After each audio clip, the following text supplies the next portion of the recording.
You ever feel the exact second a storm hits? That moment when the air changes, when the tension is so thick it feels like thunder is about to split the sky. That's what Tuesday morning felt like in the NFL. An undisclosed location, a 37-minute conversation, and a rookie quarterback who managed to shake the entire league with just 4 words. Shedeur Sanders didn't just give an interview. He detonated a bomb, and every front office in the NFL is still scrambling through the smoke. The sit-down was carefully orchestrated by Sanders' camp, days of tense negotiation leading to this moment. When the questions turned to the quarterback chaos in Cleveland, Sanders stayed calm, but you could hear the crackle underneath every word. He said, "I just focus on my work.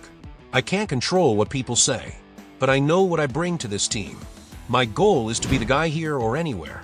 Here or anywhere. For words." And in that instant, the NFL stopped breathing. This wasn't a rookie rambling. This was deliberate, tactical. Sanders understands leverage. He understands timing. He knows how to flip an entire franchise's narrative with one perfectly delivered line. And the backdrop made it all the more powerful. Dillon Gabriel suspended after an ugly altercation. The locker room fractured, veterans split. Coaches caught between ownership and the media. And right in the middle of that toxic storm, Sanders walked in like a 10-year veteran, early mornings, late nights, flawless execution. One lineman even whispered to me, "Kid handles pressure like a 10-year vet."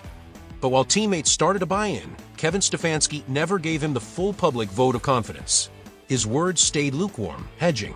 Inside meetings, the battles grew sharper. Sanders wanted vertical aggression, "Let me unleash my arm." Stefanski wanted ball control and safety, oil and water. Yet when cameras were on, Sanders played diplomat. "Every system requires adjustment. I'm adapting daily. But winning requires maximizing player strengths." That's composure. That's leadership. Still, Cleveland froze. The depth chart stayed cloudy. Ownership leaned toward Sanders.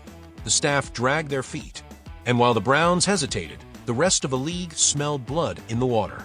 Raiders scouts started showing up. The Titans made quiet calls.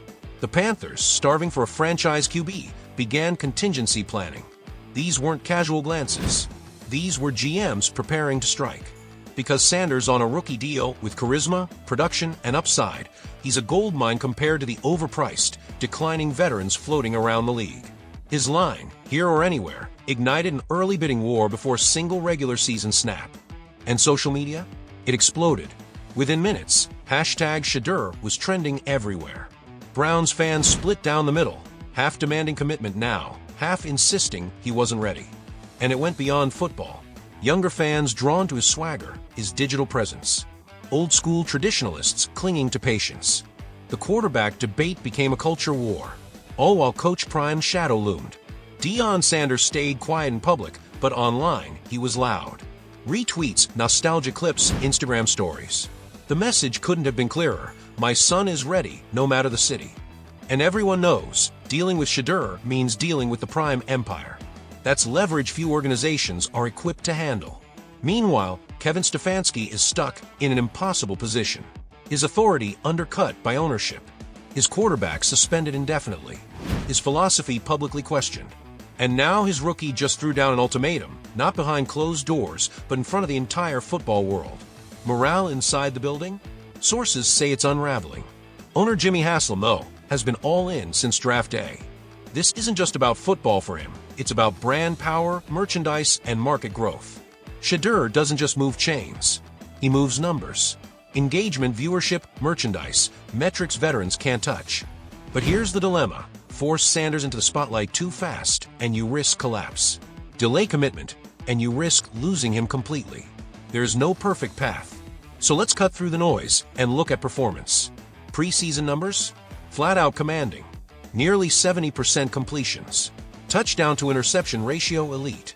Explosive plays spiking every time he takes the field. Defensive coordinators privately admit they can't rattle him. His ability to extend plays, improvise, and stay calm under pressure? That's rare, even for established starters. Physically, he's got it all. Arm strength that belongs in the elite tier. Deep balls dropping in like guided missiles. Quick release that kills pass rushes.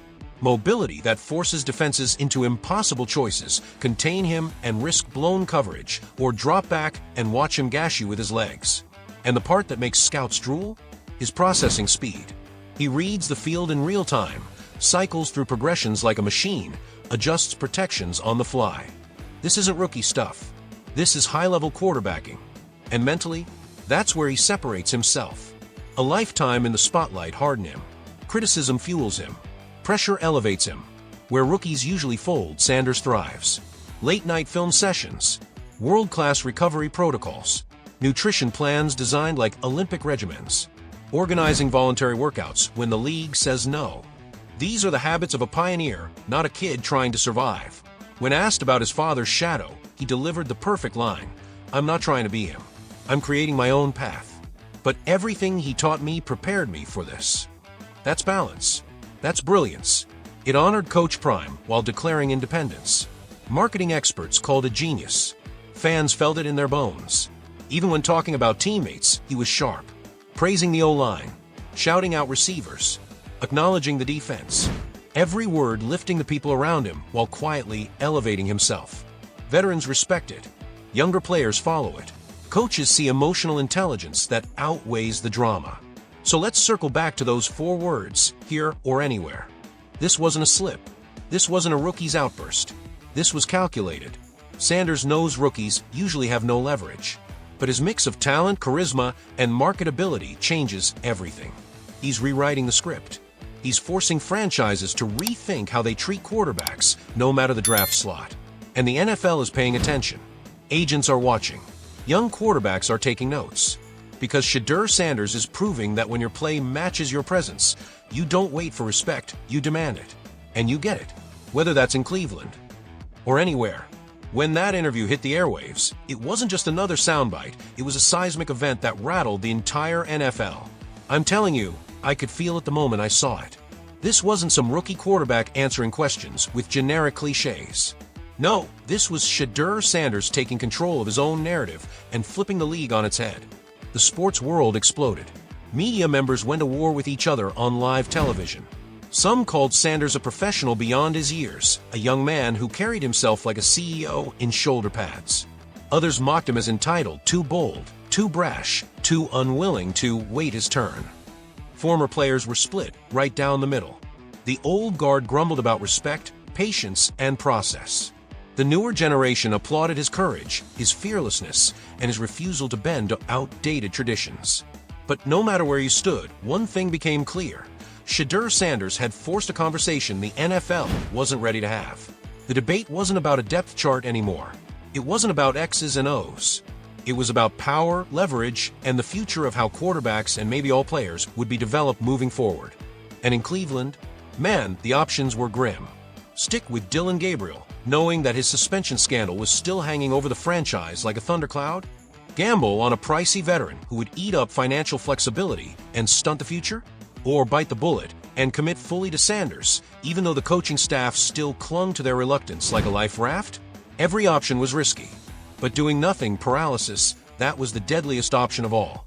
Because every single day without clarity, that was a day where culture eroded, preparation crumbled, and speculation grew more toxic.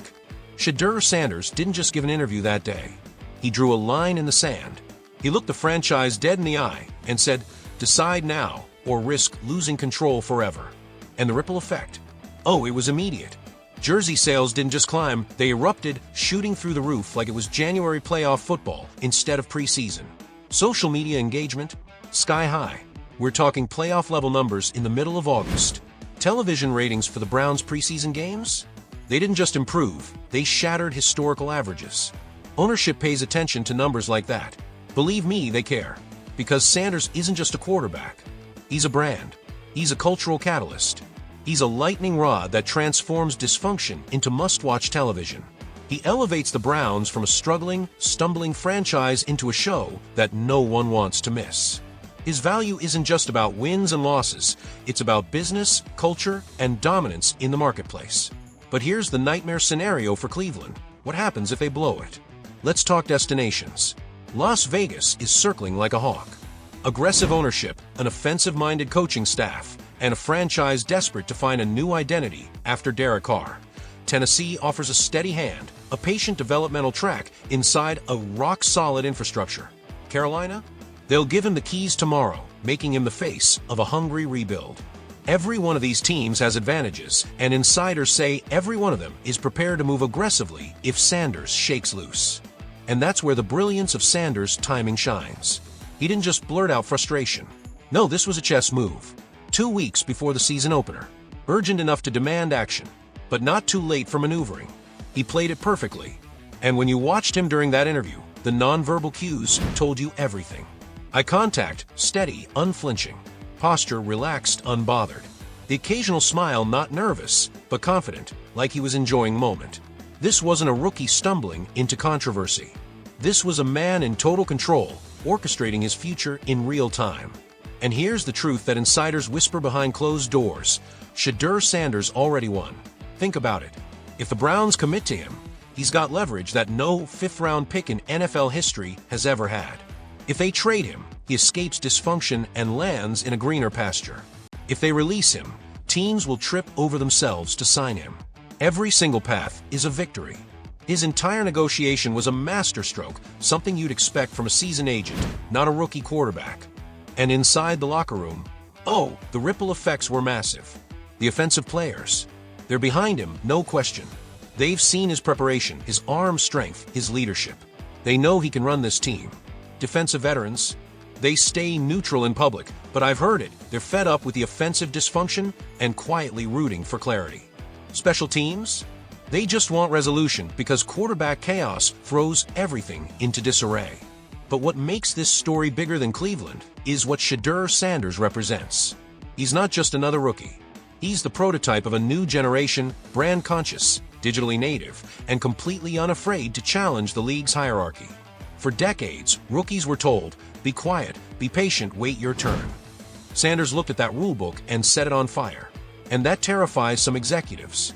Others, they see the future. They know what's coming. Then came his closing words to the fans, words that still echo. I appreciate everyone supporting me through this journey.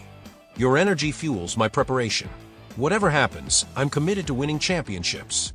That's my only goal. That wasn't just a message. That was a masterpiece. Gratitude laced with ambiguity. Sincerity hiding strategy. He left fans inspired while leaving management cornered. And behind the curtain, pure chaos. Agents scrambling, dialing executives at midnight. Owners lighting up the phones of their coaches. Coordinators desperate for clarity. One insider put it perfectly. He tossed a grenade into a crowded room. And then walked away smiling. And here's where it gets dangerous for Cleveland. Their season opener? Against playoff-caliber opponents.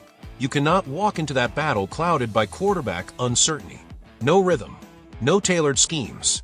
Every day of indecision multiplies dysfunction exponentially. And suddenly, compared to Cleveland, every other quarterback controversy in the league looks like child's play. Kevin Stefanski now stares down a career-defining crossroads. Back Sanders fully, and you risk tearing apart your coaching philosophy. Resist Sanders, and you risk losing him forever while detonating your franchise culture. Try to split the difference, compromise? You end up pleasing no one. Normally, when a player's popularity explodes, the team rides that wave all the way to the bank. But with Shedeur Sanders, the spoils were split, and the Browns weren't used to sharing. Inside the locker room, though, it was different. His teammates weren't threatened by his business empire. They respected it.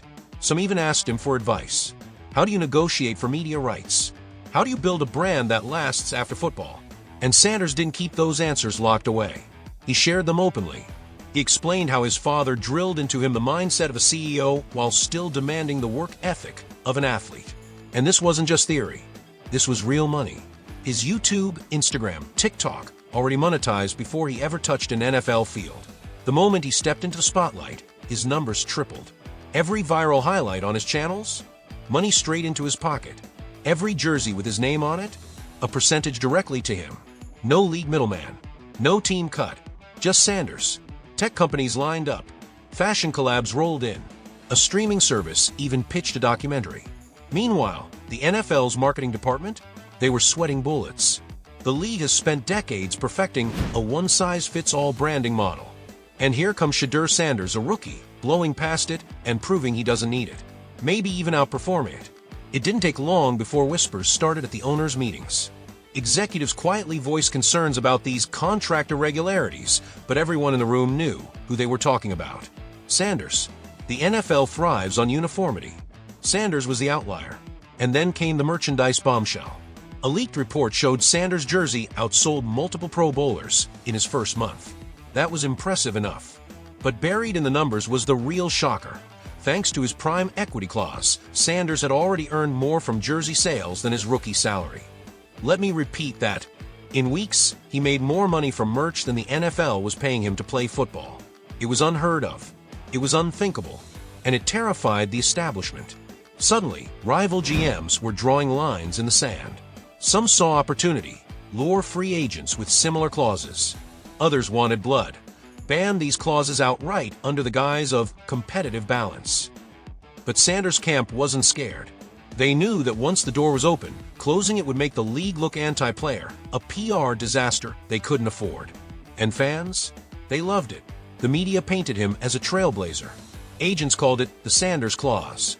At the Combine, in backroom conversations over overpriced cocktails, executives weren't whispering about his completion percentage or his footwork. They were whispering about his merch numbers. The figure spread like wildfire, $250 million in revenue across Sanders-branded merch. More than $14 million straight into his account. This wasn't supposed to happen, but it did. And Sanders wasn't cashing checks quietly. He was making statements. And then, on a Thursday night podcast hosted by two former All-Pros, he dropped the line that defined the season. They tell you to focus on football and let the rest take care of itself. But if you don't take care of your business, someone else will. And it won't be you getting paid. That line didn't just land, it detonated. Veterans felt regret. Young players felt possibility. And the league felt the walls closing in. Because Shedeur Sanders isn't just changing Cleveland. He isn't just rewriting the quarterback playbook. He's rewriting the NFL's entire system. And whether the Browns embrace it or fight it, one truth remains: the game has already changed. Thank you guys for watching. Smash that like button, drop a comment, and subscribe for more, because this story, we're only just getting started.